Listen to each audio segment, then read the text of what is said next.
Tandy Culpepper. In this episode of The Hollywood Beat, she's the author of the riveting memoir, Dancing with the Devil. It's the tragic story of a mother losing her son to an accidental overdose. Here's my interview with Susan Bartz Herrick. Hello, Susan. It's good to talk to you finally. Hi, Tandy. How nice to see you too. It's I wonderful. wish we were talking about a more cheerful subject, because this book is about a tragic and very sad event. But let's approach this, if you will, as sort of uh, a bit of counseling, perhaps, for others who are going through something similar, Okay. because you do have a unique and very valuable perspective on this. Thank you. Thank you. First of all, the title, Slow Dancing with the Devil, how did you arrive at that? Um, there was a poem that came across my desk the very first time that Luke was in a treatment center. And up until that Luke time, being your son. Luke, yes, I'm sorry. And he was about 21 and I was in denial. I thought, oh, 30 days, we'll fix this. Everything will be fine. And of course, when you're in denial, you don't really know you're in denial. And the counselors sent me this poem about addiction being the devil and how the devil will always win. And that always stuck because that was the first time that it poked through my denial. And I realized what I really might be dealing with. So I always kind of had that. And I did not have the title at first, but the more I wrote, the more I found myself using the terminology, our first dance with the devil had begun, and it was a slow dance. I mean, Luke got started on narcotics when he was only 14, and that was because of doctor's prescription. Those are the years they were passing it out like Pez. We You should know, interject here that your son passed away from an yeah. unintentional overdose. And when did that happen? August 28th, 2021.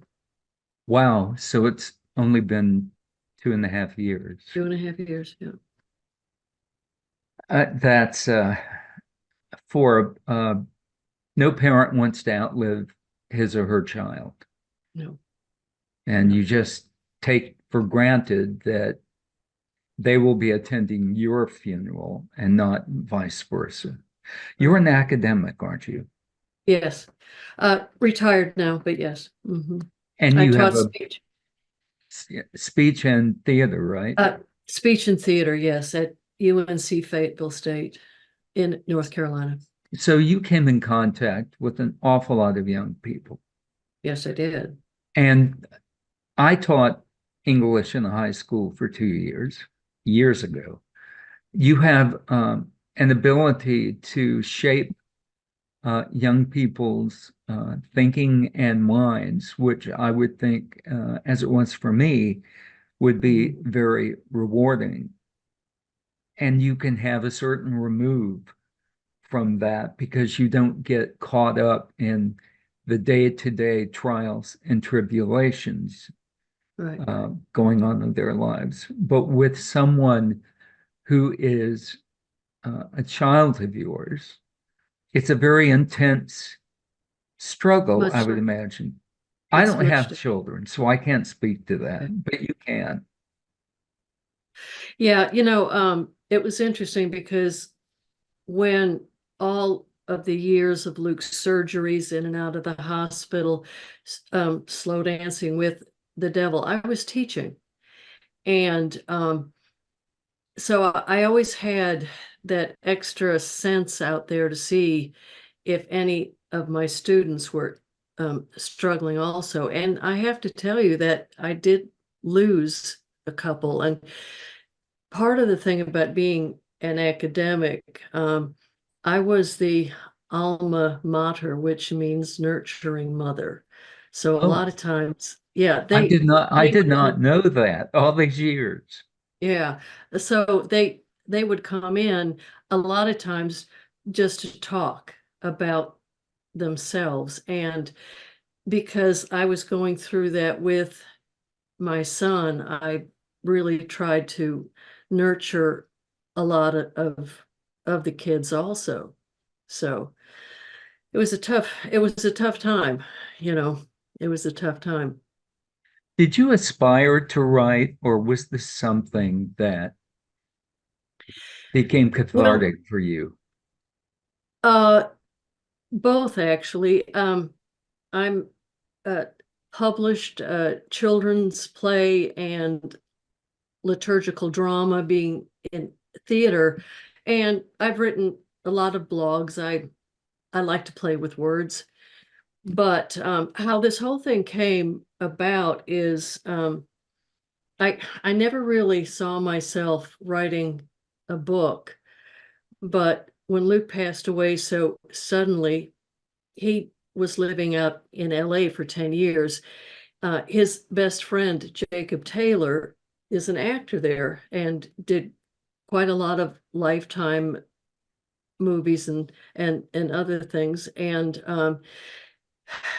the first week he just called me up so distraught and said, Susan, we've got to tell this story, everything that Luke went through, because it is not your typical, addict story at all.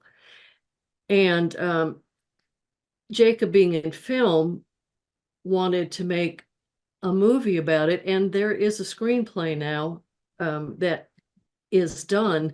We But talked about that, and I yeah, think I suggested that this would lend itself more to a limited series because there's so much material in there. I and don't see it being able to fit within the confines of 90 minutes to 2 hours.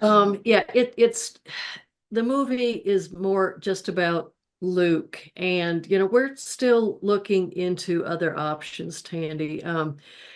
Like I said, Luke's only been gone 2.5 years now. My book was just released last month. So, when Jacob said, let's do a film, he just told me to write everything down. So I started, and that's when the cathartic process started. But also, what happened too is um, being in academia, the nerd factor is a little high at times.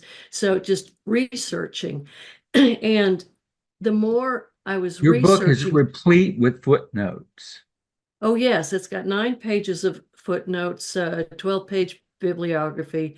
What writing outside of my field of expertise, I knew that I had to document everything from the experts, and I have some friends who were in the field, so they could help me translate a lot of things. And surprisingly, I had a lot of physicians and addictionologists write me back because one of the things I found out is there's a lot of information about substance use disorder, or SUD for short, out there in the science field, but it's complex. It's written in level 16, 18 grade English. It's a language unto itself, and very little of that has been trickled down to the public. And you, as a journalist, the reading level of most papers and magazines is about sixth or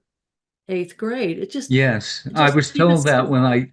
when I took my first introduction to news writing that you tried to couch everything in a 12-year-old reading level. Now, I will say I imagine the New York Times it tries to write with a higher A level of little bit higher, sophistication. but it's not that much. No, but for the Really isn't, majority of right? us who have liberal arts educations, we don't generally have exposure to all of the topics that you touch upon in your book.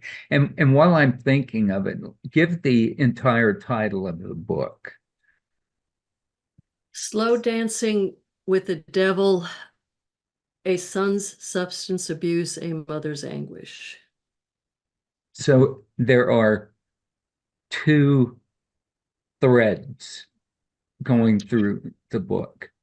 Yes, and you know, when uh publishers choose titles, what they're trying to do is to grab words that will come up on a Google search. So I putting think they the call that SEO. I'm not sure what the term is, I but you have know, no idea what that stands for, but something optimization. okay, yeah, I my title was Slow Dancing with the Devil, and I was told, well, we hardly ever use the author's title. And they came back and said, yeah, we're going to use this, but we want to add something onto the end. And I thought the cover that they came up with was Really amazing. powerful. Yeah. Yeah. I mean, it really A catches cover your says a lot. attention. Yes. The expression, you can't judge a book by its cover. Well, in some instances, I think you can. Yeah, it'll really grab your attention because with that oxycontin just sitting right up there, um, in the word slow and the prescription bottle. I mean, so many people don't realize, Tandy, that this huge opioid crisis that we are dealing with now started in the 1990s. Back in 1996, Purdue Pharma came out with a drug called oxycontin, and The they lovely convinced Sackler family. yeah, and they convinced everyone, FDA, doctors, everybody, that it was only 1% addictive. And like I said, I mean, they were passing that stuff out like Pez.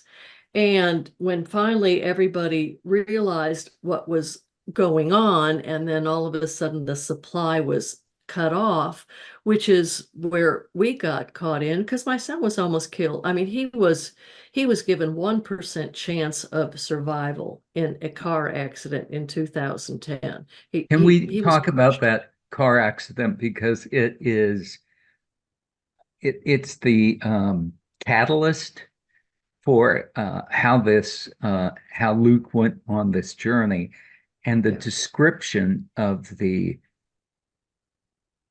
trauma that he underwent and the uh, I mean it's just horrific. What exactly happened? His grandfather had died 3 weeks earlier, and he hadn't decided where he wanted to go to school yet.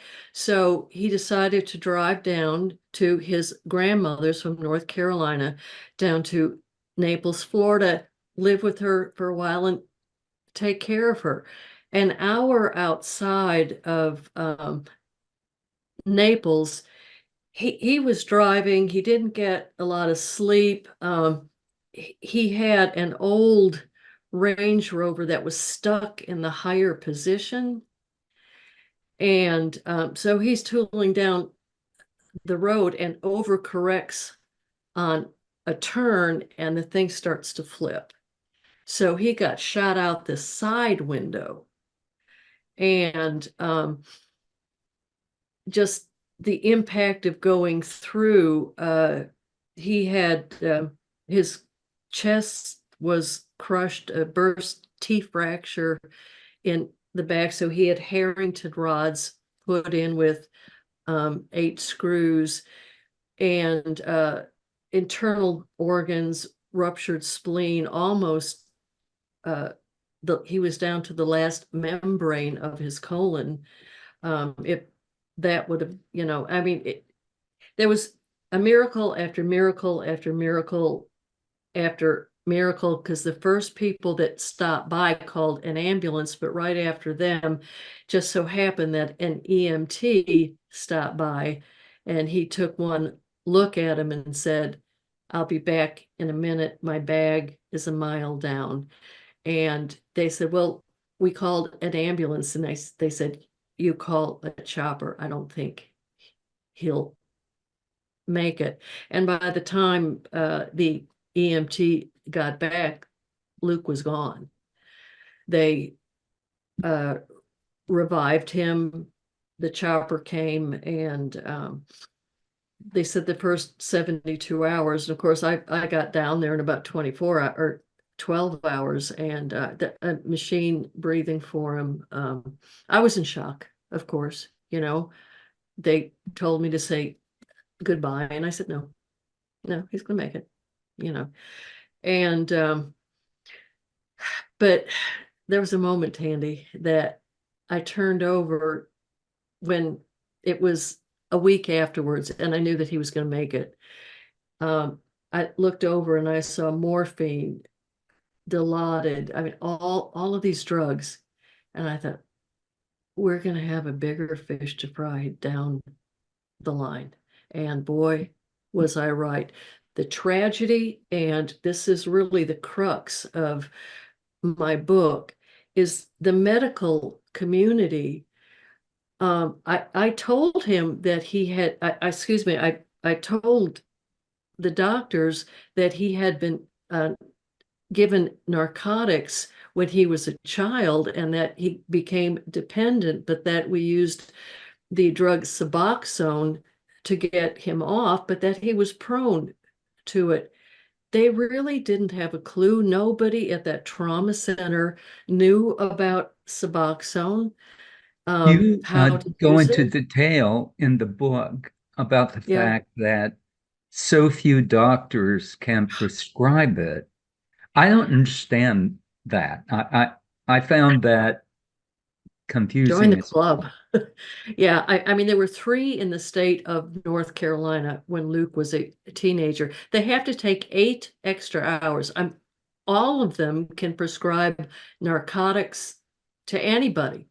And yet they had to take a class for 8 extra hours to understand what addiction was and how the brain chemistry worked and how to use methadone and Suboxone, which are narcotics, but they've got a lid on them. So um, they can't be abused nearly as easily. And with the lid, you can tyrate it down, tyrate it down, tyrate it down. So a person does not have to go through that horrific detox. And but doctors, because of the stigma, and it's just an addict, it's their fault, it's their choice. Why should I go do this? The Hippocratic Oath is supposed to apply to all patients, but there's like this little clause that says except addicts, Mhm. um, because they've done it to themselves. And nothing could be further from the truth, but they would not go take the course. Now, and I will tell you, thanks to an actual act of Congress last June, in order for every physician, in order to get their license renewed, they have to take that class. So One that one was, would only think that that would be a given. one would think. One would think. And of course, living through the era where, I mean, Luke, the 11 years that he survived the accident until he finally passed, he was hospitalized about 12 times. He had Wasn't one of four, the surgeries botched and he had to go in and have it redone? yeah, well, it was at the time of the accident, a medical device was put in to catch blood clots, and they're supposed to stay put. His didn't. After 5 years, it migrated and it tipped, and it was perforating his colon, his aorta. So he had to go back in the hospital, get cut open, stem to stern. And I have a good friend who's an MD who is a large character in the book. When she explained to me what they would have to do to move organs to cut that out, I almost passed out, but it was after being in recovery, not drinking, not on drugs for 2 years, that he had to go back in and be put on all of those narcotics again. They couldn't give him a spinal block because he had that fusion, so we had all these little traumatic things happening, but and they were very concerned about how to walk him off of the morphine because his tolerance was so high. I had 4 of the head anesthesiologists at Duke come in, introduce themselves, and just say, son, we're giving you enough morphine right now that would put down an elephant, not put him asleep, but put him down. And here you are, coherent, talking to us. We obviously can tell you're doing this for pain because you're not high. And we're trying to figure out how to walk you off of this. And People develop tolerance for those yes, drugs, don't they? oh, absolutely. And that's why the addiction grows, Tandy. And most people don't understand this. When people really get hooked into it, they're not taking the drug to get high because you don't get that high anymore. It gets lower and lower and lower. You're taking the drug to stay out of withdrawal because when you come off it, if this is normal, it goes up and this, but then it starts doing this, so they're taking the drug just to feel normal, and it takes more. And then if people do want to get the high, it takes all that much more. And that's where fentanyl comes in. Luke had one of his friends pass away, and I asked him, I said, it looks like he got a bad batch. And Luke said, no, mother, actually, he got a very good batch because the fentanyl in there gives a higher high. And for somebody who's caught in this, who just wants to feel good or to feel high, that is what is put in there. However, the lead tip of a pencil, about 2 milligrams, is enough to kill somebody. So Wow. unless it is processed, and of course, you've got the 4 precursors coming in from China to Mexico. And the Mexican cartel, they do all the cooking, stirring, stamping, and they ship it up to us. So there's no quality assurance there, They're just doing it to get it out there. And that's how that whole process works. And unfortunately, you've got so many kids, adolescents between the ages of 14 and 18, who are dying because they think they're getting a Xanax from a friend's mother's medicine cabinet. They think they're getting a Percocet or an Adderall. Even marijuana. I mean, I had lunch with Luke's oldest brother, my stepson, yesterday, and he happens to be a deputy DA here in Cumberland County. And he pulled out a text from the sheriff that said, I have to report that we lost one of the people that came in. And it was fentanyl laced marijuana. He said, the Narcan worked on one, but not the other, so it's the amount that's in there. It literally is everywhere. And there are some designer drugs, excuse me, that are coming out now. Tandy, there's one cart fentanyl and an elephant tranquilizer, which is 1,000 times more lethal than fentanyl. And, yeah, it gives the high if perchance you get it in the right amount. But the DEA has said that 7 out of 10 drugs that they confiscate now, and I'm talking about the Adderall, the Percocets, um, uh, even Tylenol, 7 out of 10 have fentanyl in them. I had no idea. Yes, and I'm, they have stamps that look identical to what we get from our pharmacies. They have gotten very, very sophisticated. But Tandy, we're losing 300 people a day. That is equivalent of a 737 going down every single day. You would think the news would pick up on that.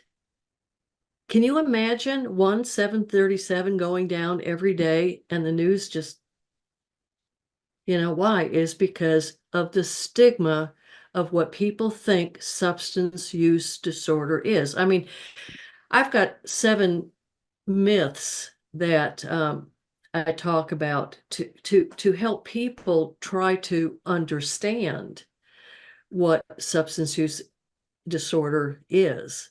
And a lot of times they're shocked, because they never thought about that. Luke had some underlying neurological conditions, I believe, ADHD and Tourette's.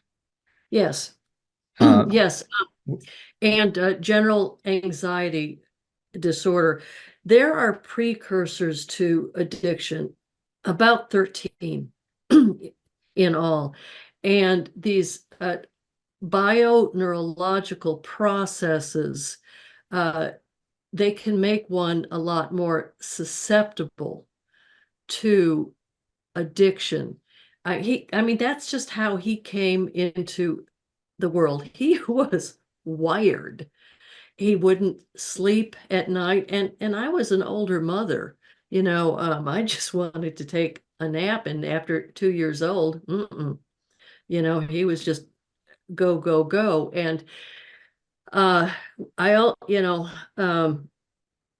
with his ADD, we put him on Adderall for a while because he just couldn't focus. I didn't realize, and I found this out during the research of my book, that Adderall is an amphetamine. Meth are you is, serious? yes. Speed. So methamphetamine, they're not the same drug, but they're cousins. They are kissing cousins. And a child's brain chemistry does not stop developing until actually the age 25. So, and the first 5 years, the first 10 years, I mean, the neurons and the dendrites are all starting to find their way. And here you're throwing an amphetamine into this brain, which has to rewire around it, but then it gets used to it. Now, there are not a lot of medical studies that support this, and a lot of the studies I have found, are underwritten by pharmaceutical companies. Oh my, what a surprise. But you will find on just about every single recovery center webpage, one of their top drugs that they get people off of is Adderall. I want to refer to my notes if I don't typically do this, but because there was so much in your book. What is crisis bonding syndrome? Um, when a tsunami, a hurricane strikes, and there is devastation everywhere. People, for their survival's sake, will run to each other, cling to each other, work to each other to survive. And then, How does it's that like apply it's, to you? well, when you watch your child, when everybody say goodbye, he's going to die, and you see this bloody mess with tubes and a machine breathing for him, that automatically puts you in a state of shock. And so when he depended on me, I depended on him, to work out this maze, because the amount of drugs that he was on, and not being able to get insurance, not being able to find a doctor, and a lot of parents who live with their children or around them, and their child is still using, you just live in a constant state of, am I going to get that phone call? It is a crisis state. And then when the child turns around, and, I use the word child, but, I mean, Luke was in his 20s. He was a man, said, Mama, help. It wasn't just with the addiction, it was navigating, the doctors, the insurance, the public policy, to try to get through to a system that says, listen, he has to go into surgery and we've got 2 weeks, and then he has to go back in. You're going to have to bridge the narcotics there. And I had a doctor said, are you being your son's drug dealer? And, I had a stack of notes. Um, I said, no, haven't you read anything?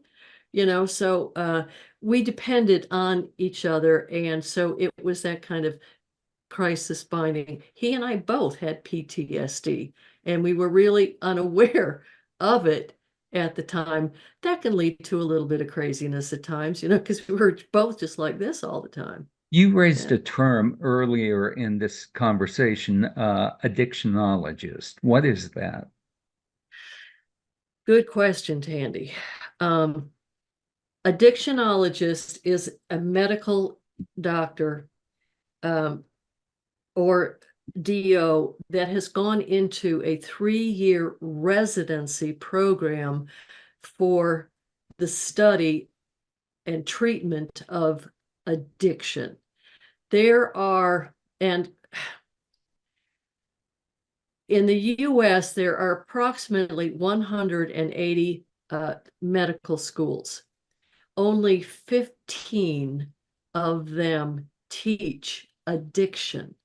Now, all of them teach a class on narcotics and how to prescribe or how not to, but they don't understand how the brain processes work. And to be honest, it is a relatively new field of study. It was only, I think it was the year 2007, when ASAM, the American Society of Addiction Medicine, really stepped up and set the parameters and really gave the uh, definitions. It Substance use disorder is a disease. It is a true disease, just like heart disease, kidney, um, diabetes. And I know a lot of people say, "Oh, I don't know if I buy that." No, I mean it is studied. And what a lot of people don't know is that all of the other chronic diseases that I was talking about, only 10 to 15% of those are genetic based. The rest are based in environment and lifestyle choices. Well, addiction falls in that also. You You know, bring to mind J.D. Vance, who's now a senator from Ohio. I don't particularly care for his politics, but he wrote a book called Hillbilly Elegy, uh, and it's epidemic in Appalachia, um, mhm. because people are uh, often unemployed. Their Right. circumstances are depressing and they turn to drugs. Um, so that would be an example of what you were saying about environment. Oh yes, like I said, I mean there's 13 precursors. You've got your genetic vulnerabilities, environmental influence, child mistreatment, trauma, that is a big one. Poverty, bullying, um, neurological development, early onset of puberty. You've got bam, all of those hormones, and the brain circuits are going crazy. Um, you've got cognitive and behavioral issues, as we talked about, PTSD, ADD, ODD. Yeah, I'm so there's a lot of different combination. There's not just one gene, just like with heart and kidney and everything. It's 10 to 15% genetic, and then you have the environment, lifestyle choices. But here's something for you. Even though all of these have a 10 to 15% genetic base, the above patients are all treated with respect. Substance use disorder patients, not so much. I mean, can you imagine going into the hospital and having a heart attack and having them tell you, we can't treat you this year because you already had one in the past 12 months, or having an insulin reaction because you're a diabetic, and them saying, we're not going to treat you again until you get your act together eating. That's how people with substance use disorders are treated compared to all the rest of us. I mean, it happened with us. Luke had that big surgery at Duke. The head of the outpatient pain clinic, Tom Bukite, the man is just a saint. He concocted um, medications to walk Luke down. I mean, we were breaking pills in halves and quarters at different amounts so he could tirade them down and tirade them down ever so slowly. So he was really the only one who really took the time to figure this out. But eventually, Luke did have to go into a 30-day detox just to get all of that out and to get his head back, because the drugs were starting, to change his personality and to take over again. He did remarkably well. At the end of the 30 days, he was leading some of the programs because he had already been through some. And 3 weeks after he got out of that treatment center, he had an intestinal blockage, just green stuff and just pain. So they took him in. The first thing, of course, they did was shot him up with morphine, put an NG tube in him. He had to be like that for a week. Nobody again knew anything about Suboxone, nor did they care that, oh, this kid has SUD. We need to tirade him down. No, I screamed my head off.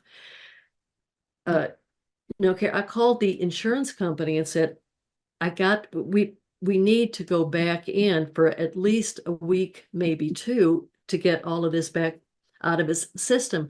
And we're told, I'm sorry, we only allow one treatment per 12 months. And I said, well, wait, I said, okay. I said, he had to have this. They did not care, and they hung up. So we, once again, had to figure things out for ourselves. And a lot of times, Tandy, I'm not the only one. We were not the only one in this situation.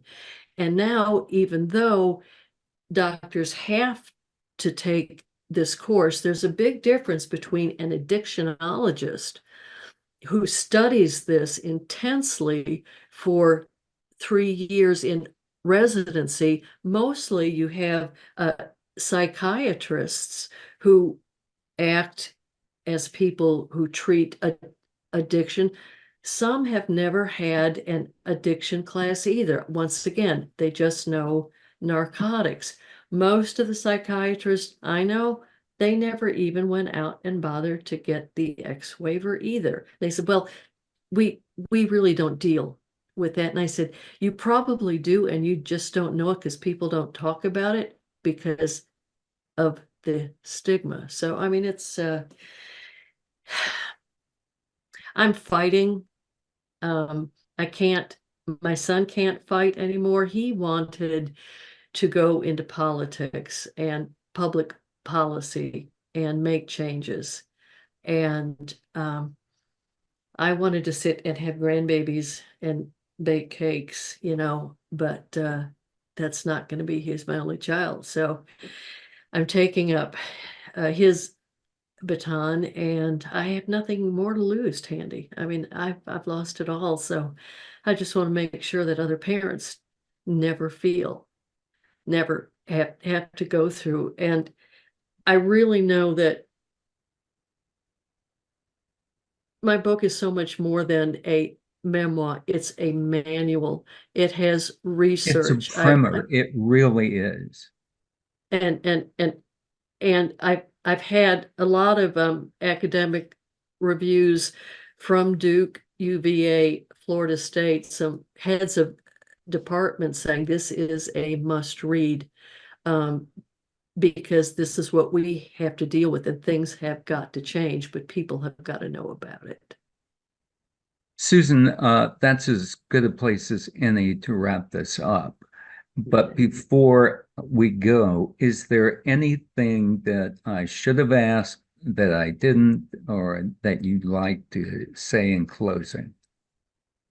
Um, it's always one day at a time. Never, ever, ever, ever, ever give up. If you are in the throes of addiction, or if you love someone, but don't let it stop there. Learn about it. If not from my book, research it out there. There is information out there. Um, there is a way for recovery, and using MAT, MOUD, which is the medication assisted, is now turning into the gold standard. Don't be afraid of it. Yes, anything can be abused, but you go outside in the sunshine. If you stay out there too long, you can get a sunburn. Does that mean you never go out in the sun? You be judicious, be smart. Just I'm sure that Luke would have made it because he was over the narcotic addiction. He made a fatal mistake. He did try to go to a clinic. There was a 3-hour wait. So he just asked a friend. And that's a risk you cannot take these days. And yes, the last thing, if you have children at home or grandchildren, talk to them about never, ever, ever taking anything from anybody else, even a Tylenol, Tandy. I don't know why they're targeting the way they are, but once again, we're losing 300 people a day, and a lot of them are young people. We're getting a whole generation getting wiped out, and I'm it's hard to hear all of the tears on Facebook of yet another mother, another scream. I got the phone call, so. Once again, the book is called Slow Dancing with the Devil. It can be ordered on Amazon. And Absolutely. I want to And thank you. it's out there all over. Yes. And I want to thank you again for taking time to speak with me today. Well, Tandy, thank you so much for having me. Truly, I so much appreciate it.